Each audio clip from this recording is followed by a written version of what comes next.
My, female 23 mom married my stepdad when I was 12. He's okay and he and I have a cordial and friendly relationship. On the other hand, his son Danny is an idiot and a bully. The best day for me in that house was the day he went away to school. I've not had to spend more than 3 hours with Danny in the last 8 years. He was only home in the summers and I was with my dad or his family in the summertime. Anyway, he managed to convince a poor woman to marry him. I received an invitation in the mail and immediately responded with an emphatic no. His mom called me to ask why I wasn't going to attend. I said I couldn't afford it and didn't want to go. Other than her, I will have no actual relatives there. My stepdad got on the call and said he would pay for me to go on the trip. I asked if I was going to have to share my room. He said no. I asked if I was supposed to do anything other than attend the wedding and reception. He said no. I asked if my invitation included a +1. He said no. It was $2,200 for single occupancy or $1,800. He sent me $2,200 to book my flight and room. I would only agree to go if I could book my trip, so there was no mistake, and I somehow ended up with Great Aunt Gladys in my extra bed. My boyfriend scraped up $1,400 and we booked the trip. I didn't mention it to my mom. We ended up having a great time. We did a bunch of excursions, and I attended the wedding and the reception by myself. I participated in the family pictures and I danced at the reception. I was social and even had dinner with my mom and stepdad one night. My boyfriend used our resort bonus cash to book a solo excursion to some rum distilleries, so he was busy the day of the wedding. I had dinner with my mom last week and she brought up how rude it had been to use money meant for me to spend time with the family to subsidize a vacation for myself and my boyfriend. Apparently, I was expected to eat every meal and attend to all the wedding stuff.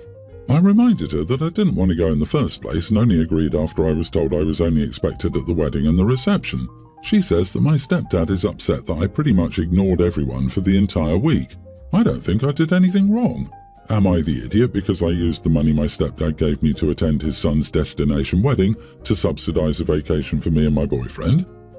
Not the idiot. You attended the events you were asked to. Your boyfriend paid his way. You asked specific questions, abided by the answers without objections or complaints, showed up and did your part cheerfully. Flawless execution. It's called killing 2 birds with 1 stone. Many people do this, especially those who go abroad for a business trip and might combine some personal vacation since the airfare is already paid for. And it's an excellent malicious compliance.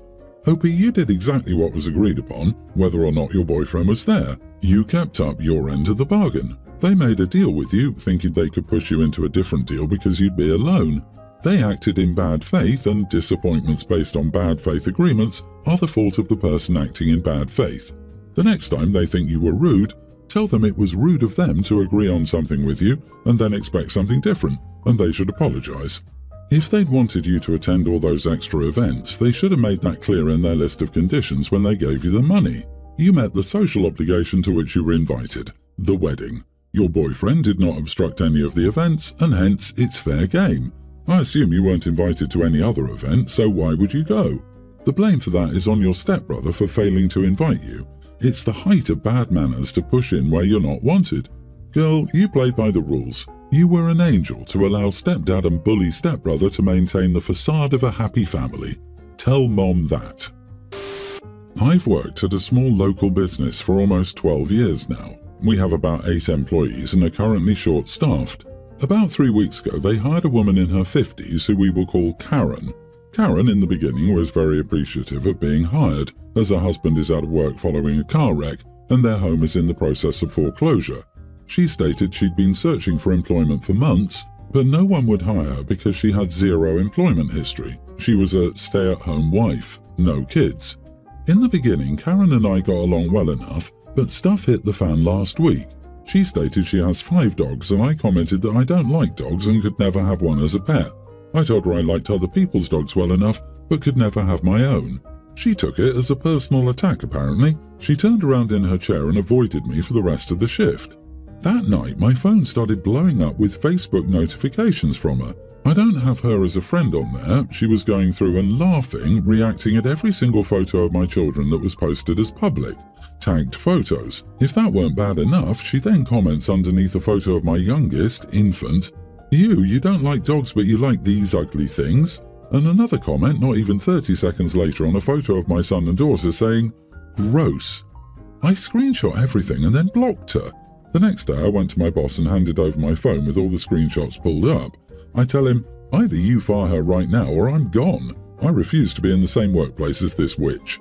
Well, Karen just happened to walk into his office while I was in there, and he immediately told her to collect the items from her desk and leave. She asked why, and he pointed to the screenshots on my phone and said, "This is why."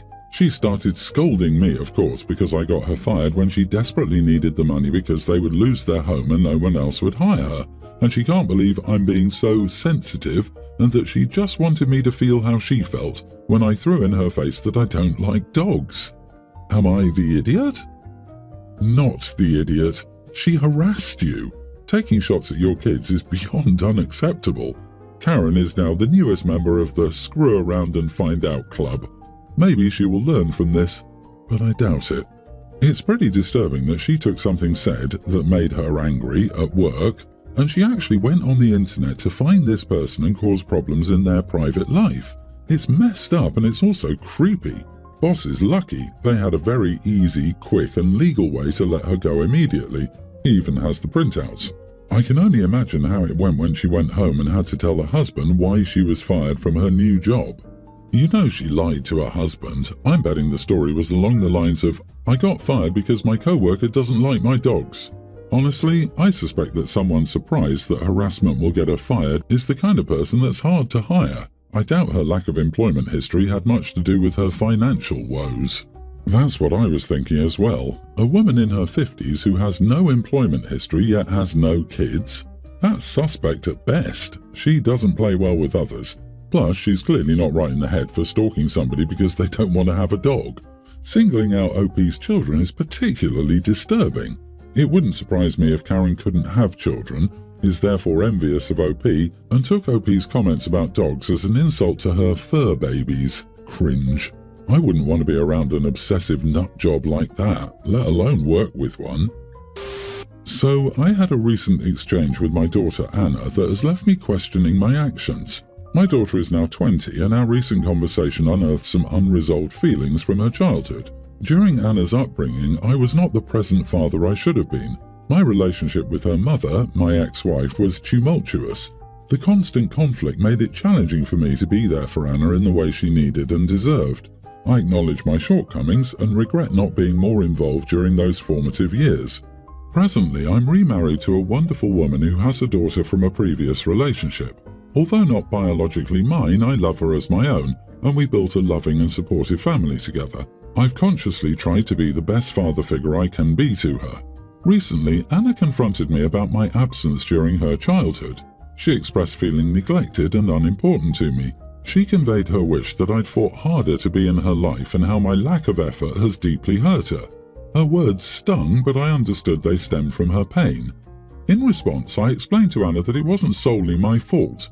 I shared with her the challenges I faced in maintaining a relationship with her mother and how it impacted my ability to be present for her. I also emphasized my deep regret for the pain I caused her.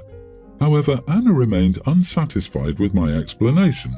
She accused me of not caring enough to overcome the obstacles and fight for her. While I understood her perspective, I felt she overlooked the situation's complexity. I expressed to Anna my desire to move past the past and focus on building a better relationship with her in the present. I apologized for my past mistakes and reassured her of my commitment to making amends. However, she seemed fixated on the past, unwilling to let go of her hurt and resentment towards me. Am I wrong for wanting my daughter to move on from the past and focus on the present? I genuinely seek to repair our relationship, but I fear Anna may be trapped in a cycle of pain and blame. You are the idiot. You are the parent. It is entirely your fault that you didn't fight more for access to her and to be there for her. You also just want to dismiss her feelings on the matter instead of accepting the hurt and pain you caused. So honestly, you aren't doing any better than you were. I want to ask, what is it that you think you did well enough? Because from the sounds of it, you didn't do a whole lot of fighting for her and just accepted what her mother said. You also went on to get into a relationship with someone else and treat that child as your own, which just proves to your daughter that if you wanted to try, you could. Yep, he doesn't mention apologizing, but he mentions several times how difficult his ex is. I bet that Anna brought up the stepkid, and Daddy Dearest here probably said something that implied it's easier for him, granting Anna the triple whammy of not being worth fighting for, being difficult, and knowing her dad is perfectly capable of being a dad and just doesn't choose her.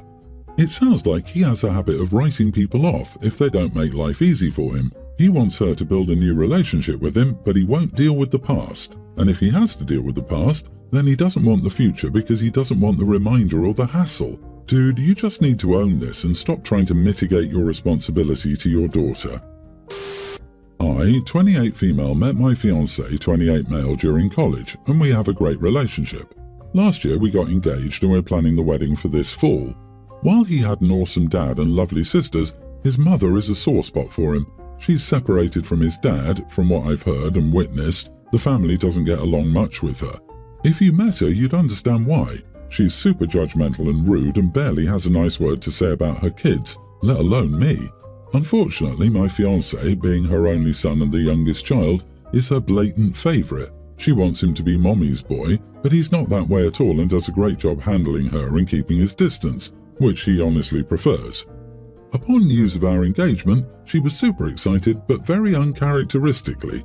We then all realised that she wanted to frame the whole day around her. Think, everyone should be praising me for birthing this boy. He couldn't even get married without me. From there, the craziness ramped up. She was coming along with him to tux fittings, trying to plan out the music, even our first dance, and getting angry at me for daring to choose a dress she didn't like.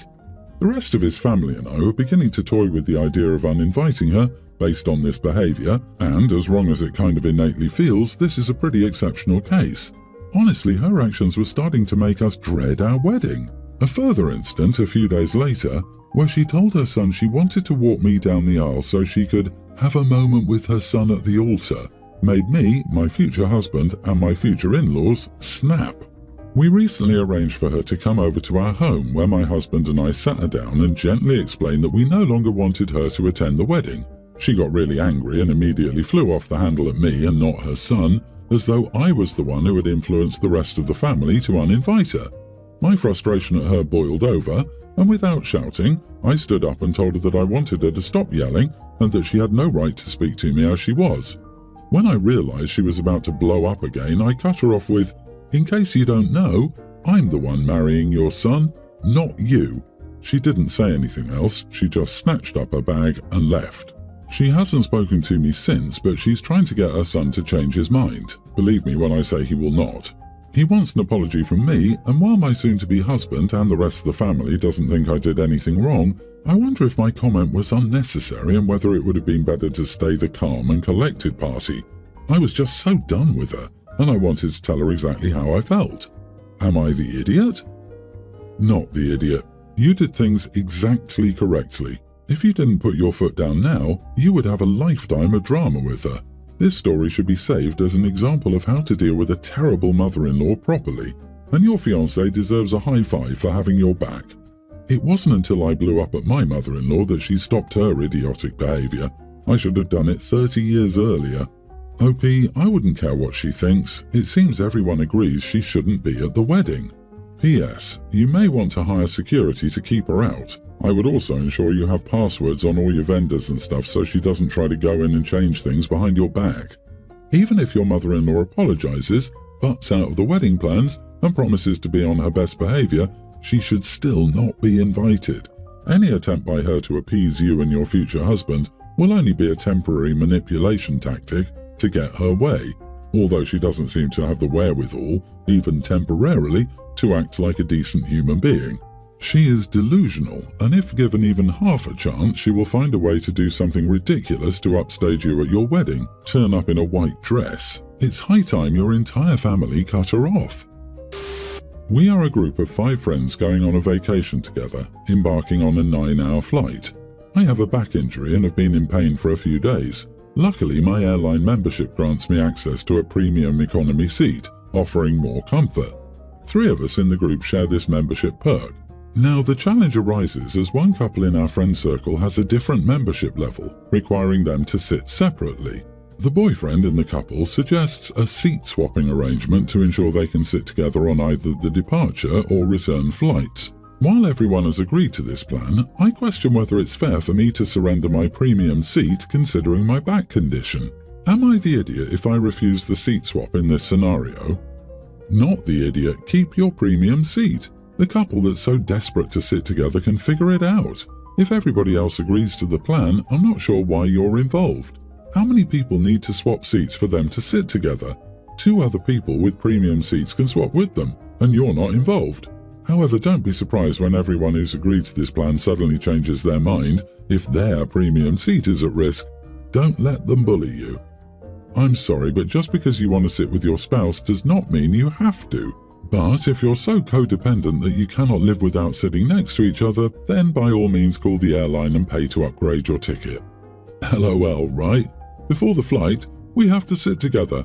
After takeoff, husband falls asleep and the wife watches Netflix. Okay, yeah, sure, you have to sit together. Seriously, the back pain is irrelevant. Expecting others to give up better accommodations because they want to be cheap is an idiot move, regardless of any other detail in the story. How convenient it is for them to demand accommodations that benefit their comfort at the expense of others.